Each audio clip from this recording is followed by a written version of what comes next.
सम्राट चौधरी जी, यह निर्णय लेना होगा कि इनकाउंटर का अधिकार पुलिस को नहीं होगा।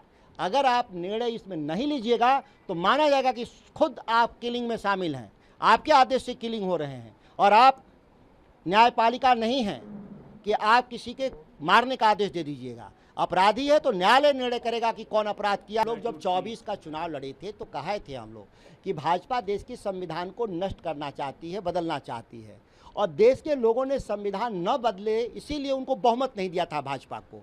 लेकिन इनके मन में देश के संविधान को नष्ट करने की जो विचार थे वो विचार जीवित रहे और देश के विपक्ष के सांसदों को लाठी के बल पर, पैसा के बल पर, जांच एजेंसियों के भय पर निकाल करके ला करके कोशिश कर रहे हैं कि हम delimitation, one nation one election, FCRA जैसे काला कानून को हम पार्लियामेंट से पास करा लेंगे। मुझे उम्मीद अभी भी है।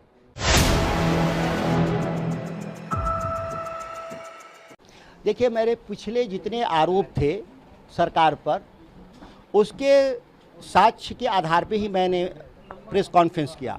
इस बार के में महत्वपूर्ण बात है कि इस बार जांच एजेंसी ने भी इसको सत्यापित किया है मेरे आरोप को, लेकिन यह भी 2 साल से सत्यापित करके रखी हुई थी। हम लोग को उम्मीद था कि बिहार की सरकार कार्रवाई करेगी। जब सरकार जब कार्रवाई से पीछे हटने लगी तब हम लोग इस मामले को मीडिया के जरिए लाए।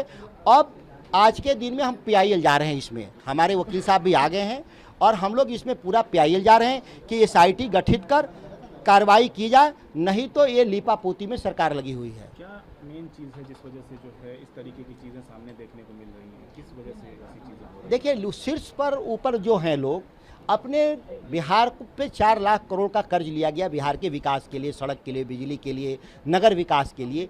यह 4 लाख करोड़ बिहार की जनता पे कर्ज है जिसको जनता को चुकाना है। लेकिन वो 4 लाख करोड़ इस बिहार में 1 दर्जन IAS अधिकारी और 1-2 नेता मिल करके इसको लूट लिया लोगों ने। और आप देख रहे हैं लगातार पुल ढा रहे हैं, सड़कों में गड्ढा हो रहा है, बिजली के ट्रांसफार्मर जो लगे हैं वो जल रहे हैं, जो गांव में केबल लगा है वो भ्रष्ट हो रहे हैं। इतना सब स्टैंडर्ड काम हुआ है कि जो इसका लाइफ 50 साल होना चाहिए था डेवलपमेंट का, वह 10 साल में ही ये नष्ट हो गया। और कर्जा का देना है। अब कर्जे को जमा करने के लिए कर्जे लिए गए इस बार 72,000 करोड़ रुपए, विकास के लिए नहीं। तो ये हालत है और इसमें शीर्ष पर लोग की सहमति और संलिप्तता के आधार पे हुआ है। अच्छा, भरत तिवारी के इनकाउंटर को लेकर के जो है लगातार जो है अलग अलग तरीके की बातें सामने आ रही है। अब जो है सरकार की तरफ से भी ये कहा जा रहा है कि पुलिस वालों से गलतियां हुई, उन लोगों को सस्पेंड किया गया और न्यायिक जांच में मामले को भेज दिया गया है। साथ ही साथ DIG शाहाबाद से भी कहा गया है इंक्वायरी करने को। आप कैसे देख रहे हैं? जब ADG जब पटना से STF गया इनकाउंटर में, तो STF का इंचार्ज कुंदन कृष्णन है, ADG। जब उनके निर्देश पर जब वहाँ गया STF इनकाउंटर के लिए, तो फिर ये DIG IG क्या जांच करेगा अपने वरिष्ठ अधिकारी का? ये सब आईवास है, ऐसा कुछ नहीं है। सीधे पटना से गई है फोर्स, वहाँ लोकल पुलिस को ले गई है रास्ता दिखाने के नाम पर, लोकल पुलिस साथ गई है और सीधे इनकाउंटर कर दिया है STF ने। यह पटना से सब हुआ है, इसीलिए हाई लेवल जांच होना चाहिए। ये छोटे मोटे SP के रैंक, DIG के रैंक, IG के रैंक, DG के रैंक के जांच से नहीं होगा। ये तो खुद ही उसमें शामिल लोग हैं। इसीलिए इसमें बहुत गंभीरता से पटना हाईकोर्ट को निर्णय लेना होगा, आदरणीय न्यायपालिका को, क्योंकि जीवन का मृत्युदंड का अधिकार कोर्ट को है, वो भी सुप्रीम कोर्ट को है। आप बीच में कोई यमराज बन रहा है तो ये लोकतंत्र में यमराज नहीं होते। वो रहा होगा कोई राज जिसमें यमराज फैसला करते होंगे।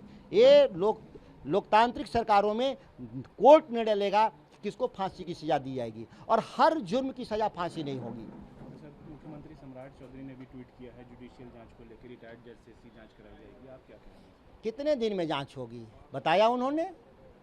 ये तो 1 हफ्ते की जांच है। आप 1 हफ्ते की जांच को वर्षों लटका करके और इस तरह के घृणित काम को बिहार में सेलेक्टिव तरीके से करिएगा तो इस तरीके से बिहार नहीं चलेगा। सम्राट चौधरी जी, यह निर्णय लेना होगा कि इनकाउंटर का अधिकार पुलिस को नहीं होगा। अगर आप निर्णय इसमें नहीं लीजिएगा तो माना जाएगा कि खुद आप किलिंग में शामिल हैं, आपके आदेश से किलिंग हो रहे हैं और आप न्यायपालिका नहीं हैं कि आप किसी के मारने का आदेश दे दीजिएगा। अपराधी है तो न्यायालय निर्णय करेगा कि कौन अपराध किया है नहीं किया है, वो सजा देगा।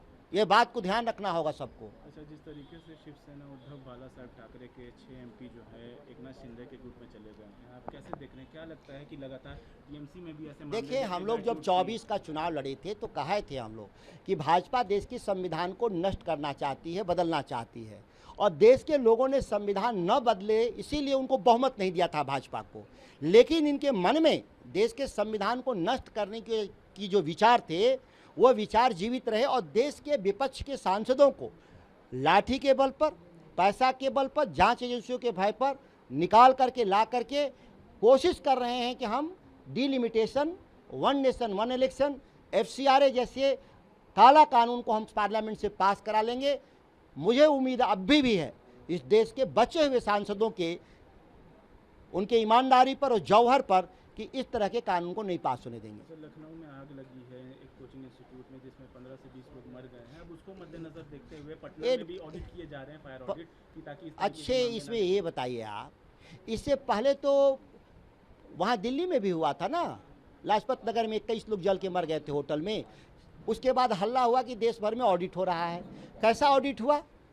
वो घटना तो अभी हाल ही में नहीं बीता है, 20 दिन पहले। कैसा ऑडिट हो गया कि दूसरा घटना हो गया? इस तरह की घटनाएं हो रही हैं देश में लोगों के माइंड डाइवर्ट करने के लिए, कि मुख्य मुद्दे पर, गरीबी पर, बेरोजगारी पर, भ्रष्टाचार पे चर्चा न हो। इस तरह से गैर जरूरी छोटे मामले में उठते रहेंगे, कहीं इन फेक इनकाउंटर का, कहीं अग्निकांड, और इसी पर पूरा देश इस पर चर्चा में रहे। रिशु श्री जैसे भ्रष्टाचार जहां लाखों करोड़ रुपए दबा लिए गए, पचा लिए गए, ऐसी चर्चाएं बंद हो जाएं।